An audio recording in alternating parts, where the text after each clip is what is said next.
श्री जगन्नाथजी, बलदेवजी, सुभद्रा महाराणी, श्री गौण येताय, पंचतत्व, नरसिंह भगवंत, श्री गुरुपरंपरा, श्रील प्रभुपाद, तसेच समस्त भक्तजनांच्या संतुष्टीकरिता इस्कॉन बारामती सादर करीत आहे एक लघुनाटिका, भक्ताधीन श्रीकृष्ण.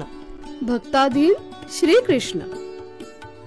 यातील भूमिका आणि कलावंत, संकल्पना आणि मार्गदर्शन श्रीमान नंद दुलाल प्रभुजी, दिग्दर्शन श्री संजीव देशपांडे, लेखिका सौ सुनीता भोसले आणि डॉक्टर सौ अपर्णा काटे, नेपथ्य श्री निलेश वळसे पाटील, ध्वनी संकलन श्री प्रद्युम्न क्षीरसागर, प्रकाश योजना श्री दत्ता माने, मेकअप आणि वेशभूषा सौ शुभांगी जामदार आणि भैरू कांबळे. भूमिका श्रीकृष्ण प्राध्यापक नटवर सारडा, ब्रह्मदेव श्री राजेंद्र कुंभार, शिवजी प्राध्यापक बाबासाहेब खेडकर, अंबरीश महाराज प्राध्यापक उदय पाटील, राणी सौ आरती पाटील, दुर्वास मुनी राधेश्याम सुभेदार, दुर्वास मुनींचे शिष्य कृष्णचंद्र काटे, चैतन्य पाटील, सुदर्शन चक्र श्री अनंत पाटील, नागरिक श्री हरिदास शेळके, श्री प्रवीण निगडे, श्री राजन सिंग, श्री यश गायकवाड, श्री जयदीप शेडगे, श्री सारंग शिंगाडे. ब्राह्मण व राजपुरोहित डॉक्टर अविनाश ढोले, श्री शिवप्पा वज्रशेट्टी, श्री दिग्विजय सिंग. मंत्री श्री ज्ञानेश्वर भापकर, श्री सतीश सावळकर, श्री संतोष कुंभार. सेवक प्रेम पाटील. सख्या जानकी रूपनवर, ईश्वरी सुभेदार, नेहा काळे, राधाराणी पाटील, राधिका गिरमकर आणि नंदिनी पवार. श्लोक वाचन डॉक्टर आशिष टेकवानी. कृत्या राक्षस श्री गणेश बिचुकले. कृत्या राक्षसीचा आवाज श्री राजेंद्र कुंभार. मंत्रीच्या आवाजात श्री शरद भोसले आणि भगवान श्री विष्णूंचा आवाज दिला आहे श्री संजीव देशपांडे यांनी. सादर करीत आहोत भक्ताधीन श्रीकृष्ण.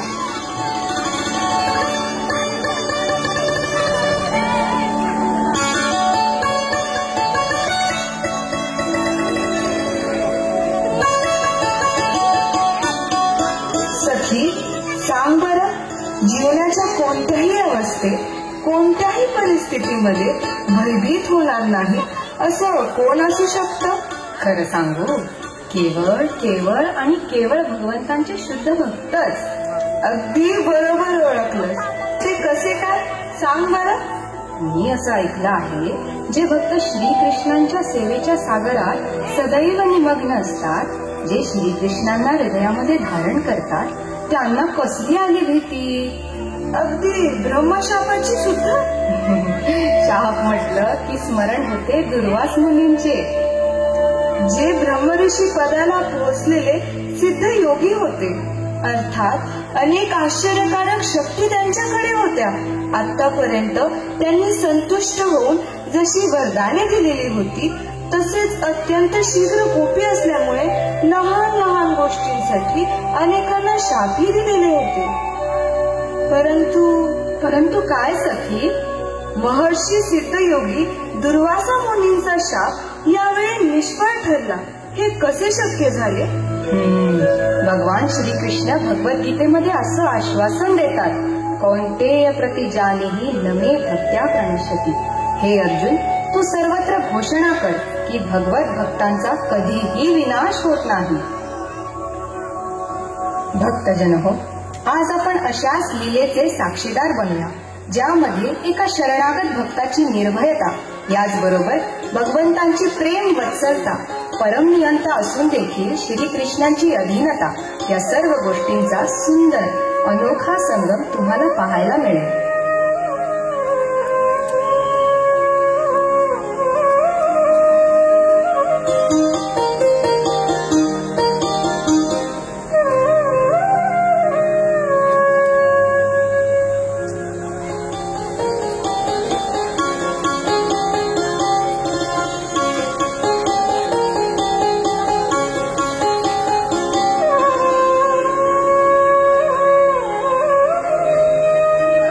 संपूर्ण पृथ्वीचे सम्राट महाराज अंबरीश भगवान श्रीकृष्णांचे अतिशय महान भक्त होते.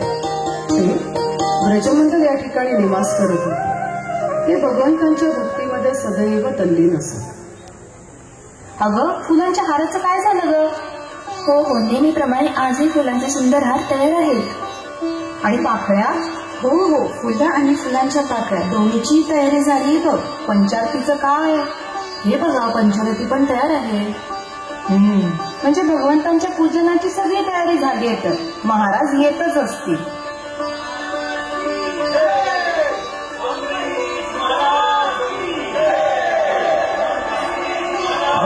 उरकलं की नाही तुमचं? महाराज येतीलच इतक्यात. झाली का तयारी तुमची? हो मंत्री महोदय, झालीच सगळी तयारी. महाराज अंबरीश यांचा जय असो. महाराज अंबरीश यांचा जय असो. प्रजाजन हो, माझा कसा जय जयकार करता? जय जयकार करावा भगवंतांचा. तेच आपले आराध्य दैवत. मी तर त्यांचा एक उच्च दास आहे.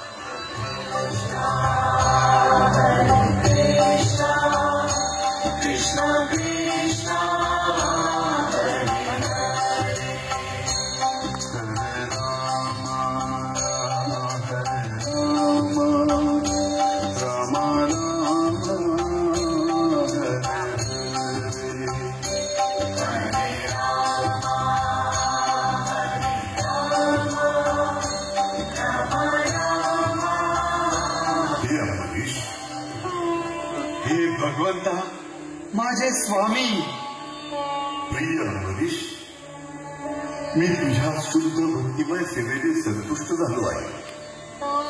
तू माझ्या सर्वोच्च प्रेमाला आकर्षित केले आहे. माझे हृदय तुझ्याकडे अशा प्रकारे आकर्षित होत आहे जसा एखादा भ्रमर कमळ पुष्पाकडे आपोआप खेचला जातो. हे भगवंता, मी तुमचा जन्म जन्मांतरीचा दास आहे. अंबरीश, मी नेहमी विचार करतो कशा रीतीने तू तुझी सर्व इंद्रिये माझ्या भक्तिमय सेवेमध्ये निमग्न केली आहेस. प्रिय अंबरीश, जरी तुझे हृदय निर्मळ आहे, निर्भय आहे, तू अजात शत्रू आहेस, तरीही तुझ्या संरक्षणासाठी मी वचनबद्ध आहे. तुझ्या सेवेने प्रसन्न होऊन मी माझ्या सुदर्शन चक्राला तुझ्या सेवेकरिता नियुक्त करीत आहे. जशी आपली आज्ञा भगवंता. मी आपले महान भक्त अंबरीश महाराजांच्या सेवेत सदैव तत्पर राहील.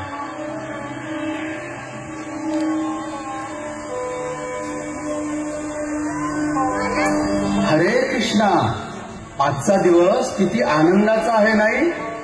महाराज अंबरीश यांनी भगवंतांच्या संतुष्टीकरिता, प्रजेच्या कल्याणाकरिता 1 वर्षभर एकादशी व्रताचे पालन केलेले आहे. त्या व्रताची आज सांगता होणार आहे. हो, आज सर्वत्र राज्यभर अगदी आनंदाला धाण आले आहे. या भक्तिमय आनंदामुळे आपल्याला त्या स्वर्गाचेही आकर्षण वाटत नाही. हरे कृष्ण, स्वर्गाचे अधिपती इंद्र ते देखील समाधानी आहेत का? आपण किती भाग्यवान आहोत. अशा राज्याच्या राज्यात आपण निवास करीत आहोत.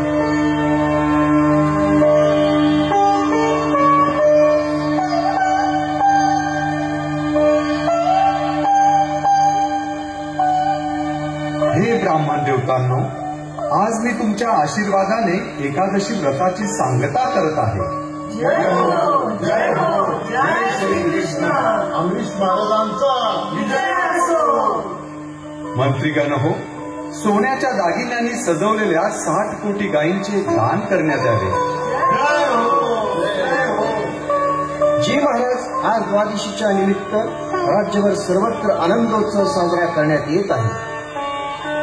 महाराज, तुमच्या आज्ञेप्रमाणे अनेक ब्राह्मणांना तसेच नागरिकांना कृष्ण प्रसाद भोजन अर्पण करण्यात येत आहे.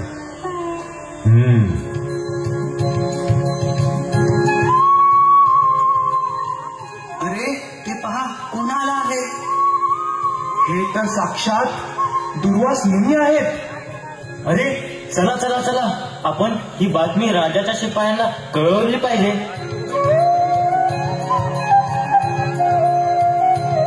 महाराज अमरीशांचा विजय असेल.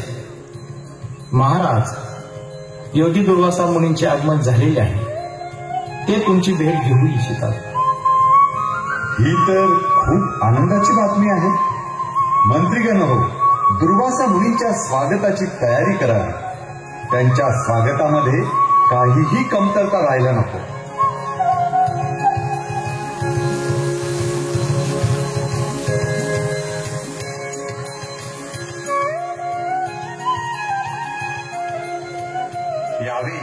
यावे मुनिवर, आज आमचे भाग्य उजळले. आपण एका अतिशय शुभ मुहूर्तावर आलेला आहात. द्वादशी प्रसाद स्वीकारून आमच्यावर कृपा करावी. राजन, खरोखरच मला खूप भूक लागली आहे. निश्चितच मी प्रसाद स्वीकारेन. तत्पूर्वी यमुनेमध्ये स्नान करून गायत्री करून लगेच परत येतो. दुर्वासा मुनींनी अमरीश महाराजांची विनंती आनंदाने मान्य केली आणि मध्यान्ह कर्म आटोपण्यासाठी ते यमुनेच्या तीरावर गेले खरे, परंतु यमुनेच्या शुभजलात स्नान करून ते निराकार ब्रह्माचे ध्यान करू लागले. वेळ बराच निघून गेला तरी दुर्वासा मुनी परत आलेले नाही. महाराज, द्वादशीच्या पारणाचा केवळ एकच मुहूर्त शिल्लक राहिलेला आहे. आता या क्षणी आपल्याला उपवास सोडणं गरजेचं आहे, अन्यथा आपल्या व्रताचा लाभ कसा मिळणार? राणी, तुमचं म्हणणं अगदी बरोबर आहे. पण जोपर्यंत अतिथी संतुष्ट होत नाही तोपर्यंत मी कसे काय प्रसादी अन्न ग्रहण करू शकतो? हे राजन, आपण सर्व काही जाणतच आहात. एक विनंती होती. अतिशय सावधपणे हा निर्णय घ्यायला हवा. दुर्वासा मुनींचा क्रोध आणि त्यांचे शाप सर्व श्रुत आहेत. त्यांना जर आपल्या एखाद्या कृतीचा क्रोध झाला तर शाप देऊन सर्व काही नष्ट करू शकतात ते. फारच कठीण परिस्थिती निर्माण झाली आहे. हे साधूजन हो, अशा वेळेला आपण काय करायला हवे? अतिथींपूर्वी प्रसाद घेणे सदाचाराच्या विरुद्ध आहे. पण दुसऱ्या बाजूला एकादशी व्रताची सांगताही करायला हवी. हे राजन, केवळ प्रजाजनांच्या कल्याणाकरिता आपण हे व्रत धारण केलेले आहे, त्यामुळे ते पूर्ण व्हायलाच हवे. शास्त्रांच्या मार्गदर्शनानुसार हा निष्कर्ष निघू शकतो की केवळ 2 थेंब जल स्वीकारले तर ते भोजन घेतल्याप्रमाणे आहे व नाही देखील. आपण चरणामृत जलाचा स्वीकार करावा. महाराज, तुमचे म्हणणे मान्य आहे. हे भगवंता, मी तुमचे चरणामृत प्राशन करून आज या व्रताची सांगता करत आहे. प्रभू, तुमचा आशीर्वाद असू द्या. हरे कृष्ण कृष्ण कृष्ण हरे हरे, हरे राम राम राम हरे हरे.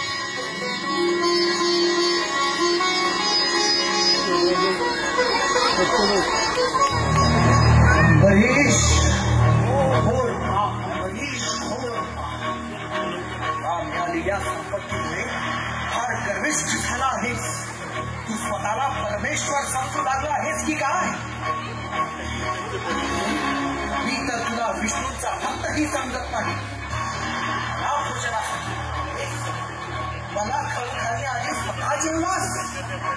तुझ्या या गैरवर्तनाबद्दल एकच मृत्यूदंड.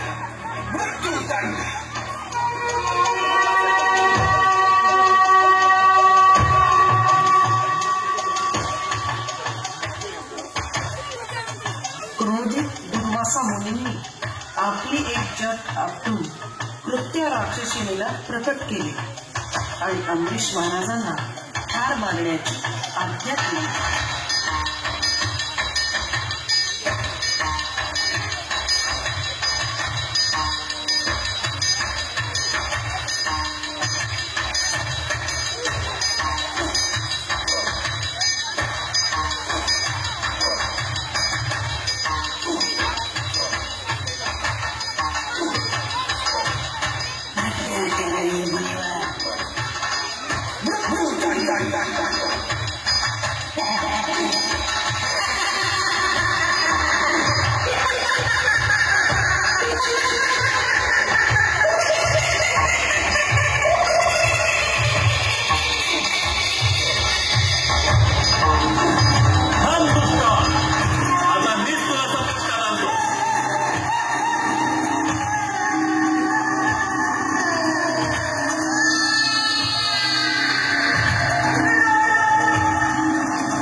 वाचवा.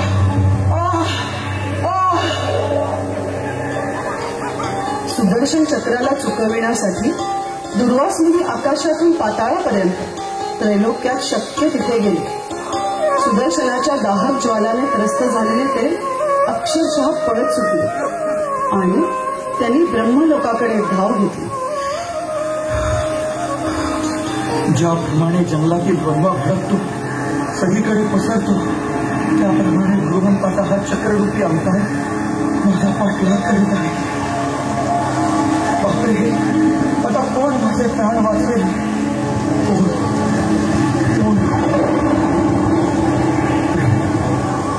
हा, ब्रह्मदेव.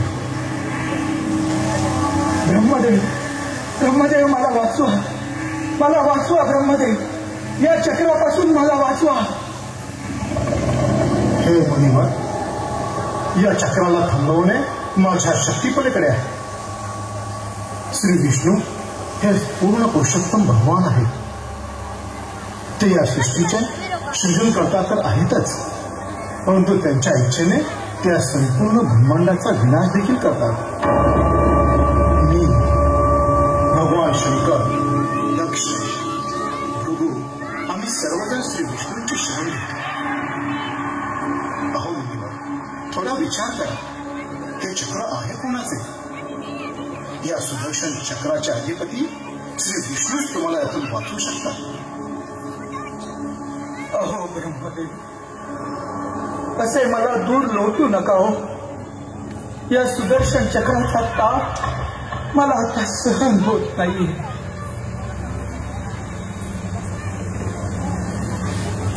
ब्रह्माजी तर आता मला वाचू शकत नाहीत. काय करू, काय करू? विष्णू नाही, आता शिवजींकडेच जातो कसा?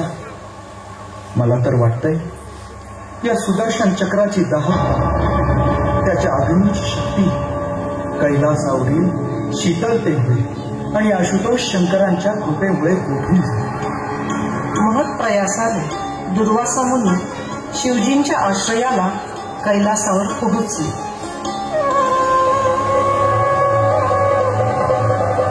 महादेवा, महादेवा, हे शिवा, हे भोले शंकरा, तुम्ही आणि फक्त तुम्हीच मला या चक्रापासून वाचवू शकता. याची दाहकता मला आता सहन होत नाही. मी या सुदर्शन चक्रापासून तुम्हाला वाचवणार? हा तर तुमचा भ्रम आहे मुनिवर. अहो मीच काय, तर या ब्रह्मांडातील इतर सर्व देवी देवता देखील स्वतःच्या शक्तीने काहीच करू शकत नाही. एक लक्षात घ्या मुनिवर, आम्ही सर्वजण पूर्णपणे पुरुषोत्तम भगवंतांवर अवलंबून आहोत. असंख्य ब्रह्मांडे आणि त्यातील सर्व जीव भगवंताच्या इच्छेने प्रकट होतात आणि त्यांच्याच इच्छेने अप्रकट होतात. मला जरी भूत, वर्तमान आणि भविष्य ज्ञात असले तरी देखील भगवंतांच्या शक्तीचा थोडाही अंदाज येत नाही. हे भूतनाथ, मला असे नाराज करू नका. तुम्हीच मला सांगा, मी काय करू? अहो मुनिवर, तुम्ही बुद्धिमान आहात, ज्ञानी आहात. जरा विचार करा, हे चक्र आहे कुणाचे? तुम्हाला खरंच जर या चक्राच्या तापातून कोणी मुक्त करू शकतात तर ते या सुदर्शन चक्राचे अधिपती केवळ श्री विष्णूच. मला वाचवणे तुमच्या हातात नाही तर खरंच आता मला वैकुंठात श्री विष्णूंची शरण घेण्याशिवाय इतर कोणताच मार्ग दिसत नाही. नारायणा, नारायणा, नारायणा. वैकुंठ, जिथे षडैश्वर्यपूर्ण भगवंत त्यांच्या नित्य पार्षदांसह निवास करीत आहेत. अनेकानेक महात्म्यांचे अंतिम ध्येय, जिथे चिंतेचा, दुःखाचा लवलेशही नाही, अशा नित्यधामात चिंताग्रस्त दुर्वास मुनींचे आगमन होते. हे वैकुंठाधिपती, परमरक्षक परमेश्वरा, तुम्ही काहीही अद्वितीय करू शकता. एखाद्या नरकात जाणाऱ्या व्यक्तीच्या हृदयात तुम्ही तुमच्या पवित्र नामाचे उद्दीपन करू शकता. तुमच्या अधीन असलेल्या या सुदर्शन चक्रापासून कृपया माझे रक्षण करा प्रभो. हे मुनिवर, ब्रह्मा शिवा देखील तुम्हाला माझ्या या वैयक्तिक शस्त्रापासून वाचवू शकले नाही, कारण ते माझ्यावर अवलंबून आहे. आणि एक गोष्ट सांगू, मी देखील तुम्हाला वाचवू शकत नाही. परमेश्वरा, तुम्ही पण नाही? हो, मी पण नाही, कारण मी पण अवलंबून आहे, अधीन आहे. काय? तुम्ही अधीन आहात? कोणाच्या भगवंता? माझ्या शुद्ध भक्तांच्या. पण तुम्ही त्यांच्या अधीन आहात का ते तुमच्या? नक्कीच, मी माझ्या शुद्ध भक्तांच्या अधीन आहे. पण तुम्ही तर स्वतंत्र आहात, स्वराट आहात. हो, मी स्वतंत्र आहे, पण मी माझ्या स्वेच्छेने माझ्या भक्तांच्या नियंत्रणाखाली राहतो. का भगवंता? कारण माझे हृदय त्यांनी त्यांच्या पवित्र भक्तीने जिंकले आहे. माझे भक्त, ज्यांना माझ्या भक्तीशिवाय कसलीही दुसरी इच्छा नाही, त्यांच्या हृदयातला मी बंदी आहे. काय? तुम्ही आणि बंदी? मी आतापर्यंत भौतिक बंदीबद्दल ऐकले होते. हे परमपिता, तुम्ही कसे काय बंदी असू शकता? आणि शिवाय तुम्हाला या त्रस्त जीवाबद्दल काही दया वाटत नाही का? मला तुमच्याबद्दल सहानुभूती वाटत नाही, पण माझे हृदय माझ्या भक्तांपाशी असते आणि त्यासोबत माझी कृपा देखील. त्यामुळे जेव्हा तुम्हाला आम्हाला अमरीशांची कृपा मिळेल, तेव्हाच तुमची या यातनेतून मुक्ती होईल. मुली, तुम्हाला म्हणायचंय मी एक साधू त्या पृथ्वीवरील एका राजापुढे कृपेची याचना करू? ब्रह्मा आणि शिव, जे तुमचे खूप मोठे भक्त आहेत आणि या विश्वाच्या निर्मितीसाठी तुम्हाला सहाय्य करत असतात, हे मी समजू शकतो. पण तो पृथ्वीवरील एक साधारण राजा अंबरीश? मुनिवर, अंबरीश महाराज हे ब्रह्माजीपेक्षा कमी नाही. सवै मन कृष्ण पदार विनय वचांसी वैकुंठ गुणानुवर्ण. त्यांनी त्याचे मन माझ्यावर स्थिर केले आहे. त्यांच्या वाणीने ते माझ्या धामाचे आणि माझ्या भक्तांचे गुणगौरव करतात. त्यांच्या हातांनी मंदिर बांधून करतात. त्यांच्या तागांनी ते सतत श्रीमद भागवतमचे श्रवण करतात. नासिकेने मंदिरातील अर्पण केलेल्या तुळशी पत्रांचा सुगंध घेतात आणि जिव्हेने केवळ भगवत प्रसाद घेतात. अशा प्रकारे सर्व इंद्रिये माझ्यावर स्थिर केल्याने मला ते परम प्रिय आहे.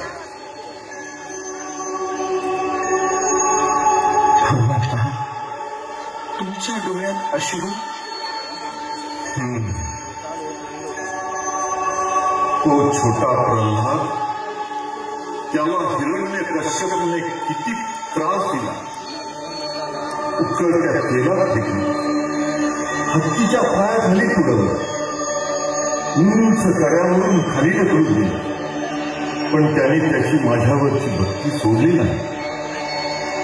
प्रल्हादने जसे त्याच्या वडिलांपासून वाचवण्यासाठी प्रयत्न केले नाही, तसेच अंबरीशाने देखील एक राजा असून अस्त्र शस्त्र सैनिक सर्व काही असून तुमच्या रागापासून वाचण्यासाठी त्याने प्रयत्न केले नाही. माझे भक्त सदैव माझे स्मरण करतात आणि म्हणून मी देखील सदैव त्यांचे स्मरण करतो. हे परम कृपाळू, मला आपण समजून चुकले. मी घोर अपराधी आहे. कृपया मला क्षमा करा. मला क्षमा कर. प्रिय दुर्वासुनी, जर कोणी माझ्या प्रती अपराध केला तर मी त्वरित त्या व्यक्तीस क्षमा करतो. पण जर कोणी माझ्या प्रिय भक्तांप्रती अपराध केला तर मी कदापिही अशा व्यक्तीस क्षमा करू शकत नाही. कारण मी पूर्णपणे माझ्या भक्तांच्या अधीन आहे. अहं भक्त पराधीनो यस्वतंत्र इव त्वज सारोग्यस्तरिलयो भक्तैर्भक्तजना प्रिय. मग भगवंता, आता माझी गती काय आहे? या सुदर्शन चक्रापासून मला कोण बरे वाचू शकेल? मुनिवर, अजूनही नाही समजला? त्वरित निघा आणि मृदुवनामध्ये जाऊन माझ्या अतिप्रिय अमरीशाकडे क्षमा याचना करा. भक्तांच्या विरोधात वापरलेली शक्ती व्यक्तीच्या विनाशाचे कारण ठरते आणि भक्तांप्रती केलेली सेवा हेच व्यक्तीच्या उद्धाराचे सर्वोच्च कारण ठरते, हे लक्षात असू दे. भगवंता, तुम्ही माझे डोळे उघडले. अहंकाराने मी दृष्टीहीन झालो होतो. मी त्वरित जाऊन अंबरीश महाराजांच्या चरणाशी माझ्या घोर अपराधांसाठी क्षमा याचना करतो.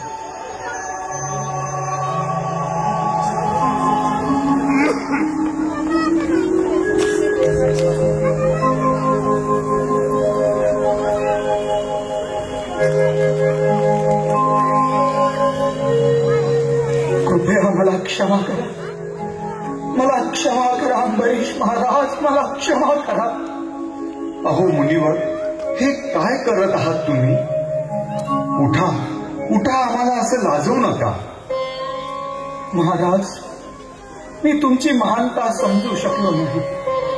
चुकीने मी तुम्हाला साधारण मनुष्य समजत होतो. त्या भ्रमात मी तुम्हाला शिक्षा करण्यासाठी सरसावलो. पण आता मी भानावर आलो आहे. अतिशय मोठा अपराध केला आहे. एका महान वैष्णवाला शाप देण्याचे नीच कर्म माझ्या हातून घडले आहे. मुनिवर, अजूनही महाराजांनी अन्न सेवन केलेले नाही. ते केवळ जलप्राशन करीत आहेत. अरे, माझ्यासारख्या अपराध्यामुळे तुम्हाला किती कष्ट सहन करावे लागत आहे. महाराज, तुम्ही सर्व वैष्णवांमध्ये अतिशय सौभाग्यशाली आहात. भगवंतांना तुम्ही अत्यंत प्रिय आहात. आता केवळ तुम्हीच मला या सुदर्शन चक्रांच्या ज्वालांपासून वाचवू शकता. हे सुदर्शन, आपण पूर्ण पुरुषोत्तम भगवान श्रीकृष्णांचा कटाक्ष आहात. ज्या कटाक्षाने पूर्ण विश्व निर्माण होते. तुम्ही भगवंतांना अत्यंत प्रिय आहात. त्यांचे सामर्थ्यशाली अस्त्र आहात. तुमच्या करवी भगवंत राक्षसांना नष्ट करतात आणि भक्तांचे रक्षण करतात. मी तुम्हाला वंदन करतो. यांना अभयदान द्या. अभयदान? आणि यांना? महाराज, तुमच्यासारख्या महान वैष्णवांचा यांनी फार मोठा अपराध केला आहे. यांचे वर्तन अधार्मिक आहे. यांची कृती राक्षसाप्रमाणे आहे. हे सुदर्शन प्रभू, मी हे जाणतो की आपल्याकडे अमाप शक्ती आहे. त्या शक्तीने यांच्या हृदयातील राक्षसी प्रवृत्ती नष्ट करावी, यांना नव्हे. जर तुम्ही माझ्या प्रार्थनांनी संतुष्ट झाला नसाल तर मी तुमच्याकडे यांच्या मुक्ततेसाठी दयेची याचना करतो. महाराज अमरीश, परंतु पूर्ण पुरुषोत्तम भगवंतांचीच मला तशी आज्ञा आहे की तुमच्या शत्रूंचा विनाश करावा. हे प्रभू, पण मी यांना माझा शत्रू मानतच नाही. कृपया यांना मुक्त करा.